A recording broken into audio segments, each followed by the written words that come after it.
Hello friends दोस्तों, आज के इस वीडियो में हम लोग देखने वाले हैं कक्षा 10 की मैथ्स एक टॉपिक जो कि है त्रिकोणमिति का ऊंचाई और दूरी। तो इस वीडियो में हम लोग ऊंचाई और दूरी के क्वेश्चनों को सॉल्व करेंगे। तो आइए देखते हैं। ये प्रश्नावली 9.1 है। तो ये क्वेश्चन दे रखा पहला, किसी मीनार की छाया उसकी ऊंचाई का √3 गुना के बराबर है, तो उस समय सूर्य का उन्नयन कोण क्या होगा। दोस्तों एक वीडियो में हमने उन्नयन और अवनमन कोण डिस्कस किया था। तो यहाँ पर देखिए, अगर हम ये जो क्वेश्चन दे रखा है, अगर इसका हम चित्र बना लें तो ये क्वेश्चन हम आसानी से सॉल्व कर सकते हैं। तो देखिए कैसे इसका हम लोग चित्र बना सकते हैं। देखो ये दे रखा है, किसी मीनार की छाया उसकी ऊंचाई के √3 गुना है। तो अगर हम इस तरह से कुछ मीनार बना लें, ये ऐसे मान लेते, ये पी और क्यू एक मीनार है, ठीक है। यहाँ पर ये क्यू मीनार की चोटी है, ये पी उसका जो है निचला सिरा है। कह रहा है इस समय इसकी ऊंचाई, जो इसकी ऊंचाई मान लेते हैं एच है, ठीक है। माना इसकी ऊंचाई बराबर एच है। तो कह रहा है किसी समय इसकी जो छाया है, अब छाया कैसे बनेगी, सूर्य यहाँ कहीं होगा, ठीक है, इधर कहीं मतलब सूर्य होगा, यहाँ से सूर्य की किरणें आएंगी तो ऐसे मीनार पे पड़ेंगी इस तरह से। तो ये जो मीनार, पूरी मीनार की जो छाया बन जाएगी, ये वाली पूरी मीनार की छाया बन जाएगी और यहाँ पर छाया का लास्ट बिंदु होगा, तो इसको मान लेते हैं ये ए बिंदु है, ठीक है। अब उसने कहा है कि जो मीनार की छाया है उसकी ऊंचाई का √3 गुना के बराबर है। तो देखो ये मीनार की ऊंचाई अगर हमने एच मान लिया तो इसकी जो छाया होगी तो √3h हो जाएगी, क्योंकि √3 गुना है, ठीक है। अब कह रहा है तो उस समय सूर्य का उन्नयन कोण ज्ञात कीजिए। उन्नयन कोण मतलब ये वाला कोण होगा, ठीक है। ये कोण मान लेते हैं हम थीटा है, तो ये वाला हमें कोण ज्ञात करना है कि कितने अंश का कोण बनेगा। तो देखिए दोस्तों, यहाँ पर क्या करना है हमें, कभी भी आपको एक समकोण त्रिभुज दिखेगा तो वहां पे हम अगर थीटा का मान निकालना है तो हम उसमें tan थीटा लगाएंगे, तब जब हमें लंब और आधार दे रखा होगा। इस त्रिभुज की बात करें तो ये होगा आपका कर्ण, ठीक है, ये आधार हो जाएगा आपका, ठीक है, और ये आपका हो जाएगा लंब, ठीक है। तो लंब, आधार और कर्ण ये तीनों मिल गई। अब देखिए यहाँ पर हमें लंब और आधार दे रखा है, इसलिए इसमें हम tan लगाएंगे, ठीक है। जो ट्रिग्नोमेट्रिक के साइन होते हैं वो tan लगाएंगे, tan थीटा। इस एंगल के लिए ये वाला आधार है और ये वाला लंब है, तो लंब और आधार में रिलेशन हमको दे रखा है, इसलिए हम यहाँ पे लंब बटे आधार लगाएंगे। तो tan थीटा जो होता है वो लंब बटे आधार होता है, ये आप सबको पता होगा। तो देखिए यहाँ पर हम मान रखते हैं tan थीटा, क्योंकि हमें थीटा का मान निकालना है, ये बराबर हो जाएगा लंब। देखो यहाँ पर एच है तो एच रख देंगे, और आधार हमारा √3 एच है, ये रख देंगे। यहाँ से एच काट देंगे, एच ये एच एक बार कट जाएगा। तो यहाँ पर जो tan थीटा का मान आएगा वो 1/√3 आ जाएगा। अब जो ये 1/√3 है दोस्तों, ये tan में 30 अंश का मान होता है, तो इसको हम tan 30 अंश लिख सकते हैं। अब यहाँ से देखो tan थीटा बराबर tan 30 अंश, तो इसका मतलब थीटा बराबर, दोनों तरफ अगर कंपेयर करें तो थीटा का मान आएगा आपका 30 अंश। यही इस क्वेश्चन का आंसर हो जाएगा। चलिए दोस्तों अब अगला क्वेश्चन करते हैं। क्वेश्चन नंबर 2 देखा, एक हवाई जहाज अड्डे की ओर आ रहा है। यदि प्रेक्षण बिंदु से हवाई जहाज की दूरी 12 किमी हो और इस बिंदु पर 45 अंश का उन्नयन कोण हो, तो जमीन से उसकी ऊंचाई ज्ञात करना, मतलब हवाई जहाज की जमीन से ऊंचाई ज्ञात करना है। तो देखिए इसका कुछ चित्र कुछ इस टाइप से हम बनाएंगे। पहले देखो मान लेते हैं हवाई जहाज ये इधर से इधर की ओर आ रहा है, ठीक है। यहाँ पर हवाई जहाज है, यहाँ पर कोई, जिस समय यहाँ पर हवाई जहाज होगा उस समय कोई यहाँ से देख रहा होगा, यहाँ पर कोई प्रेक्षण बिंदु है, मान लेते हैं ए, यहाँ से कोई देख रहा होगा। तो हवाई जहाज की जो दूरी है यहाँ टोटल ये 12 किलोमीटर है, ठीक है। ये दूरी कह रहा था 12 किलोमीटर है, और इस बिंदु पर 45 अंश का उन्नयन कोण हो। जो ये कोण है ये 45 अंश का उन्नयन कोण बता रहा है। तो उन्नयन कोण हमें सिर्फ जो प्लेन लाइन होगी नीचे जमीन पर उसी से आंकेंगे, तो ये 45 अंश का उन्नयन कोण है। तो कह रहा है उसकी ऊंचाई ज्ञात कीजिए। तो यहाँ पर जहाज है तो जमीन से ऊंचाई उसकी ये होगी, ठीक है, ये ऊंचाई हमें ज्ञात करनी है। तो इसको मान लेते हैं ये ऊंचाई है h। अब दोस्तों ये देखिए 45 अंश का ये जो कोण होगा ये 90 अंश का हो जाएगा, ठीक है। ये कोण 90 अंश का होगा तो ये एक समकोण त्रिभुज बन जाएगा। ये मान लेते हैं P बिंदु पर था और ये Q बिंदु है, तो यहाँ से PQA एक हो गया तुम्हारा समकोण त्रिभुज। तो हम इसमें समकोण त्रिभुज में देखिए यहाँ पर ये इस कोण के लिए ये लंब हो जाएगा, ये भुजा लंब हो जाएगी, और ये हो जाएगा आपका कर्ण, ठीक है, और ये हो जाएगा आपका आधार।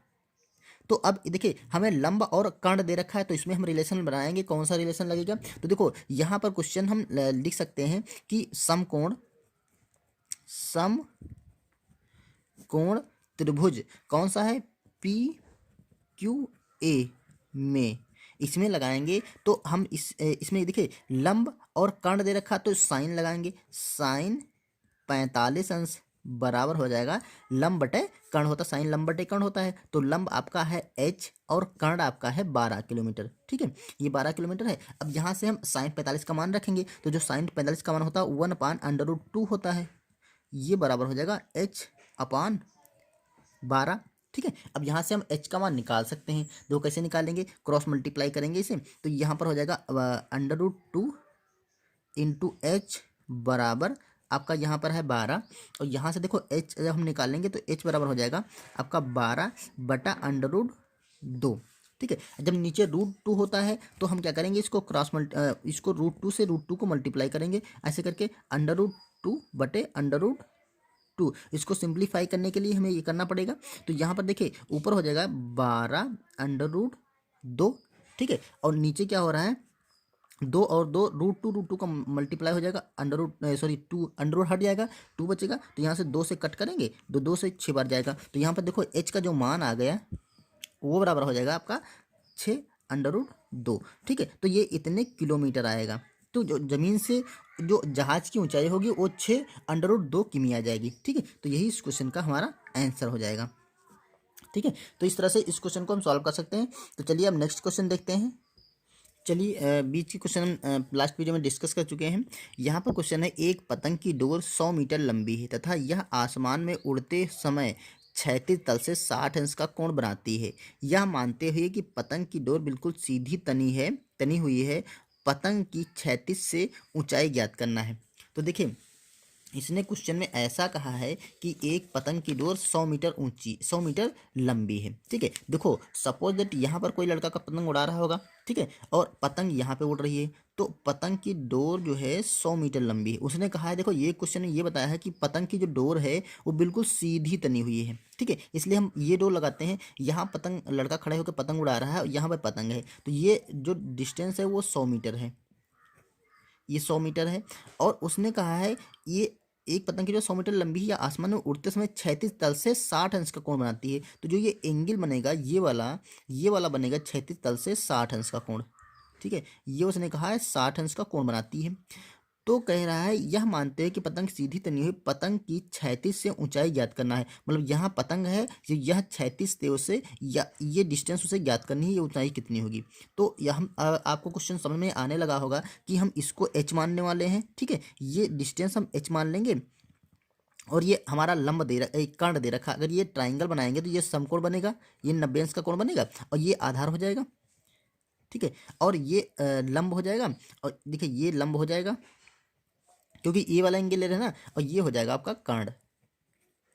तो इस ट्रायंगल से हम इस एच का मान निकाल सकते हैं। देखो यहाँ पर जो त्रिभुज बनेगा ये एक समकोण बनेगा। हम लोग आसानी से देखिए इसको मान लेते हैं ए, इसको बी और इसे सी मान लेते हैं, तो लिखते हैं यहाँ पर समकोण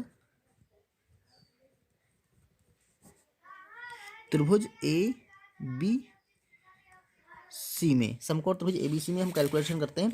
तो देखो क्या होगा, यहाँ पर लगाएंगे टैन टैन नहीं, यहाँ पर लंब है और कर्ण दे रखा है, तो लंब कर्ण में हम साइन लगाएंगे, साइन 60 अंश बराबर लंब बटे कर्ण होता है, तो लंब हमारा h है तो यहाँ पर h रखेंगे, कर्ण है हमारा 100 मीटर तो यहाँ पर हम 100 मीटर रख देंगे। अब यहाँ पर देखो जो साइन 60 का मान होता है वो √3/2, ये साइन 60 का मान होता है, तो ये बराबर हो जाएगा आपका h/100। क्लियर। अब देखो यहाँ से हम क्या करेंगे, h का मान निकालना है, तो h को ऐसे क्रॉस मल्टीप्लाई करेंगे तो h रूट देखो 2 गुणा h हो जाएगा, इधर आएगा आपका 100 गुणा √3। क्लियर। अब यहाँ पर h जब ये 2 यहाँ से हट के जाएगा, h तो बराबर हो जाएगा 100 गुणा √3/2, तो 2 से काटेंगे तो ये 50 आ जाएगा। तो यहाँ पर हम h का मान लिख सकते हैं 50/3, क्योंकि ये मीटर में दे रखा था तो ये इतने मीटर हो जाएगा। ठीक है, तो यही इस क्वेश्चन का आंसर हम लिख देंगे कि h की जो इसकी ऊंचाई होगी ज़मीन से और पतंग की जो ऊंचाई होगी वो 50√3 मीटर होगी। ओके, तो दोस्तों ये था क्वेश्चन जो कि पतंग से रिलेटेड था। बाकी इस एक्सरसाइज के अगले क्वेश्चन हम नेक्स्ट वीडियो में करेंगे। तब तक के लिए थैंक यू।